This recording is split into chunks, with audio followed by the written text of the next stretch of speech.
Well, good morning. Your friendly neighborhood tax law professor sandwiched between two economists is not an unusual event, but what it does is that the economists steal the show, right? Because they show, well, look we're going to predict what's going to happen here, and it doesn't look good for the tax lawyers, really.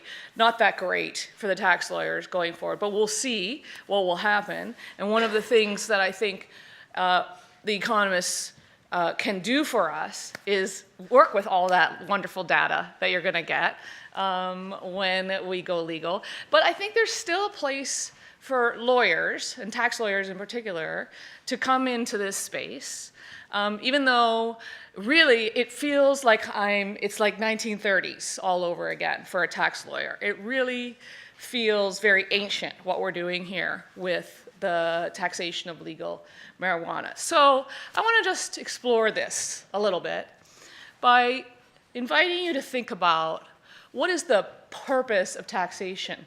Now, I know we've been talking about legalization of marijuana for a day and a bit, and taxation has been brought up repeatedly, and I think most of the time it's being brought up in the context that it's a revenue raiser, and you're being invited to think, how much? And that could be exciting. Money, that's fun, that's a good thing. We can pay for all kinds of things with money. So you're being invited to think of revenue raising, and you're also being invited to worry. Oh my gosh, there's going to be all these new costs. There's going to be costs, and all that revenue has to go to enforcement and compliance and, you know, cracking down on the illegal stuff. And so there's like a revenue question here that I think is unsolvable. Although, again, being between two economists, I think one of them can tell us, are we going to chase the revenues and then use all the revenues to do all the chasing? Like, is this a total infinite loop? Or is there going to be revenue for other uses other than stopping the bad guys? Because that's kind of an important question in terms of what we're trying to do here, because administering a new tax is administering a tax is a cost, and then the revenue you produce has to be used for something. What are you going to use it for? And if it's just to administer the tax you're imposing, then maybe that's not such a great policy. So the revenue question, I think we're being invited to ask ourselves, okay, well, how much are we going to raise, and what are we going to spend it on? And I want to invite you to think about tax one other way, and that is a signaling effect. And so I want to explore this taxation of legalization of marijuana from that perspective. Because, yeah, the revenue question is one I can't answer. I don't know. I can tell you how we have designed different kinds of excise and sales taxes. And the economists can tell you how successful we've been with those. And we can explore who's going to collect the revenues and how, at what level, and who's going to have the costs of compliance and all that. We can talk about all those things. But in the middle of all that mix is actually a deep policy question. And the deep policy question here is, what is the right thing to tax in society? Where are the correct places to put tax, and on what basis? And so if you think the correct place to put tax is wherever there's money, so like just where is it, and let's tax it, then fine. Then taxation of cannabis sales in all their lovely forms is a great idea. There's money there. There's money being transferred. Let's tax it. Let's grab it. But if you think there's something more than that to the question of where to put taxes, then this becomes an interesting problem. Because think of it. How many products can you think of have a medical use and a non-medical use? And we are going to tax both at a regressive rate. How do we have, I don't know, you tell me, can we think of any other products that we plan to do this to? So what is the signal here? And I've been listening to the conversation in the last day and a bit, and I'm fascinated by this problem, which is, well, we actually don't believe people use cannabis for medical purposes. I think a lot of people that sort of suspect, yeah, it's medicinal that way. And therefore, that opens the door to say, so we're going to put all these taxes on it, and we're not going to think too hard about what signal that sends. But is it our policy, is it the policy of Canada to say that medical use of cannabis is a sin or a luxury? Because that's what an excise tax is for. It's to tax a luxury or something we don't want you to do. And a sales tax is a pure consumption tax, which is saying we tax things that you consume, and medical uses aren't usually considered to be a voluntary consumption item. So what's going on?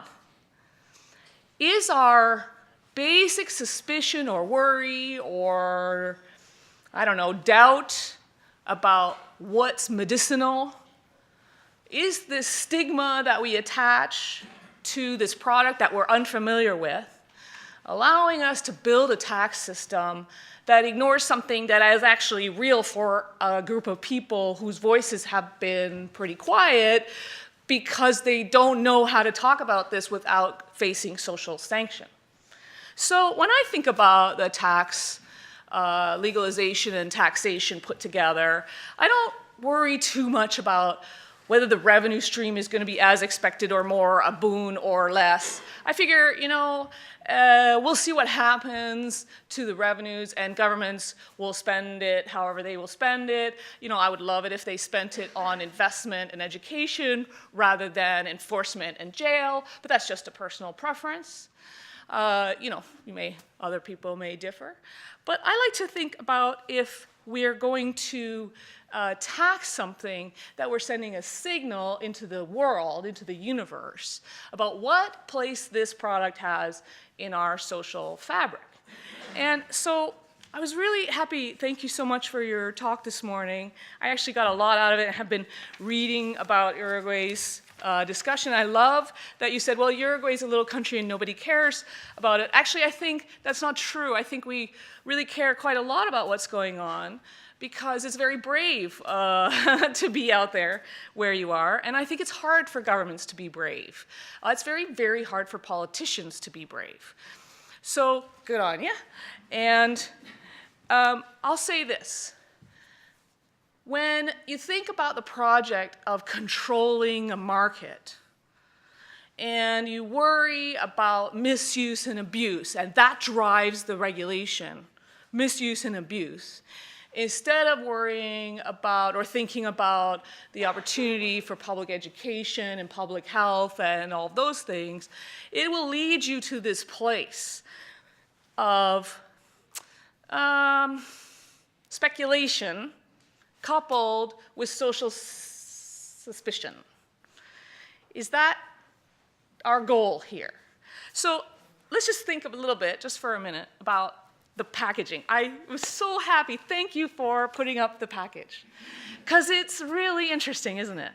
So what is the package doing? I wish you could. You don't want any trace. You didn't. Because you might, right, because you might be suspected of doing something, and that is exactly right, thank you.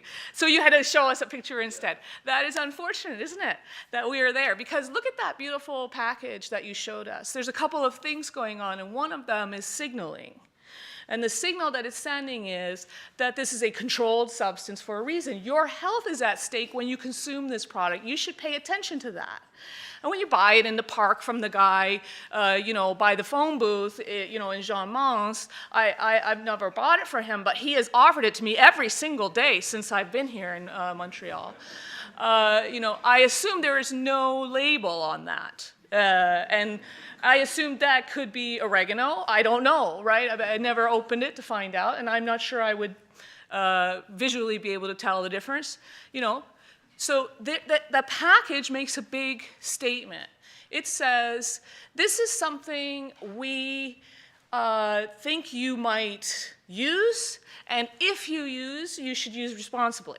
Now, think about what's happening with that package, because this is a tax story. I know this is not a packaging story, this is a tax story, because you have to have resources to determine what's going to be on the package. So you have to have medical information, you have to have background information, you have to have regulation of everybody producing, you have to follow the supply chain. And so this packaging becomes kind of an expensive endeavor. It adds to the cost of the product.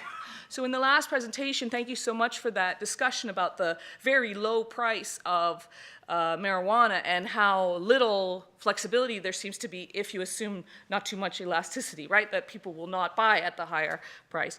So just adding a package with the kind of information which requires resources, the resources of government to produce. What should be on the package? How do we monitor? How do we figure out what the potency is? Or all of those things. All of that is represented on the package. And then the other thing that's represented on the package is a control of the supply from, you said, from seed to consumer. What a fascinating idea. What a difficult problem. And one that no tax in the world has ever successfully met, because as soon as you have labeling and licensing and, dare I say, stamps, which is our plan in Canada, you know what you have next. You have counterfeiters. You have counterfeiters making packaging and making stamps. So you start to have this echo chamber of accountability and transparency. And when I started this, I said it feels so very 1930s for a tax person, because what we're talking about here is tracking supply chains and watching at the border and stamping things. And you know, we have a lot of experience. We have a lot of experience trying to stamp things. You can't believe, if you go online and you go look, you know, excise tax stamp, you'll see us stamping all sorts of things, including, for example, in Quebec, a stamp that was on alcohol that was to pay for unemployment at one point. So we're really good at stamping things, and we have learned how to deal with counterfeiting. And the bad news is we're not ever going to get that perfectly right. Never. I promise you, no sales tax, no value-added tax, no transfer tax, no goods and services tax, no customs tax will ever stop the bad guys. Never. You can't win that fight. Do we stop fighting as a result? Of course not. Of course not, because if we think about what we're trying to do is produce public health outcomes that we can live with on a product people want for recreational use and need for medical use, then we have a responsibility to try to track. So this, for a tax person, is a fascinating public project. It's not the revenues from the tax that is interesting. It's not the sales tax.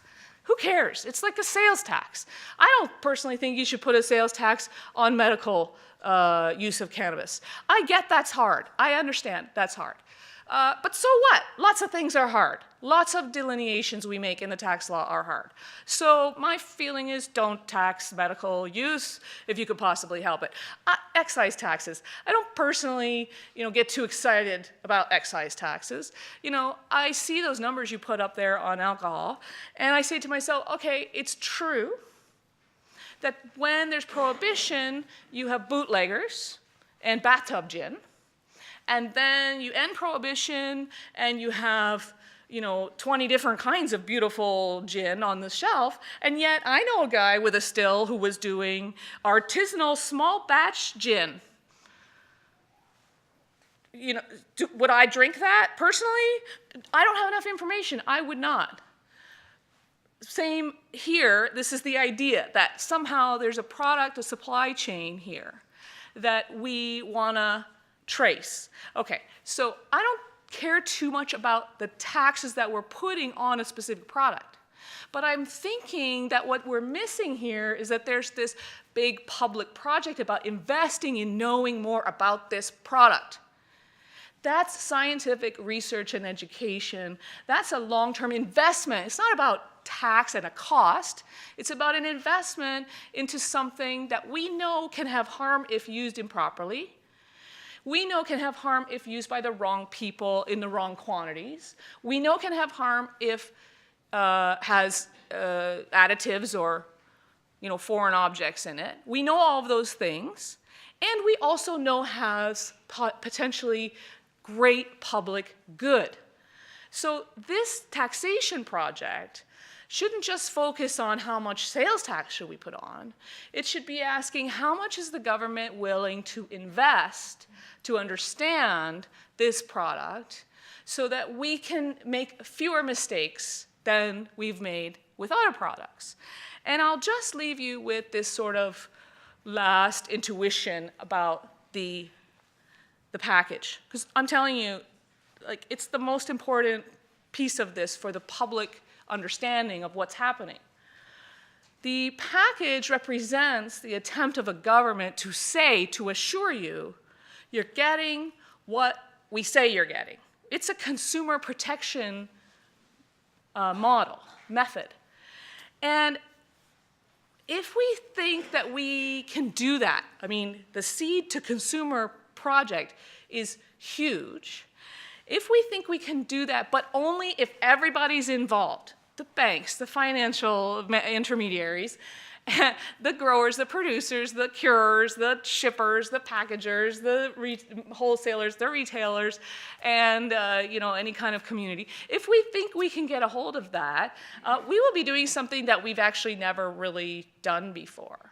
And I will leave you with this intriguing, possibly intriguing idea that in tax right now, the problem of remote sales, foreign sellers into your jurisdiction that you can't track, the problem of GST fraud, value-added tax fraud, or sales tax fraud, those problems are being solved through technology, and specifically non-traditional technology, for example, distributed ledger technology, which, if you don't know what that means, blockchain, right? So IBM is building a supply chain management blockchain technology. Well, the meeting of legalization of cannabis with the technology to track leads to a place where a government could do a lot better job at doing these things that we're trying to do, regulating for the purpose of public health, if they would step back and stop looking at 1930 and start looking at 2018. And what can we do today that we couldn't do when it was a bathtub gin being shipped by the schooner, down to wherever they were going, New York, I guess, or wherever. So that's my take on this, that the tax question has really got to go beyond revenues and excise and sales to who's paying, why are they paying, what signal are we sending, and how can we do a little bit better job at the thing we're trying to do, which is to protect public health in the context of, what did you call it? Chaotic something. Just chaos. In the context of chaos. That's all I have for you today, and I look forward to more discussion.